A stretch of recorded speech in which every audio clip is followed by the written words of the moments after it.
ఆలయానికి భక్తుల రద్దీ పెరిగింది. మల్లన్న దర్శనంతో పాటు జలాశయ జలదృశ్యం ప్రకృతిని ఆస్వాదించడానికి భారీగా తరలివస్తున్నారు. వారాంతపు చివరి రోజు జలాశయం గేట్లు ఓపెన్ అవ్వడంతో ఆలయానికి భక్తులు పోటెత్తారు. ఉచిత దర్శనానికి 4 గంటల సమయం పడుతోంది.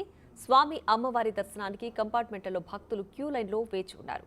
క్యూ లైన్లోని భక్తులకు మంచినీరు, పాలు, బిస్కెట్లు, అల్పాహారాన్ని ఆలయ సిబ్బంది అందిస్తున్నారు. భక్తులకు అసౌకర్యం కలగకుండా చూసుకోవాలని ఈవో సిబ్బందిని ఆదేశించారు.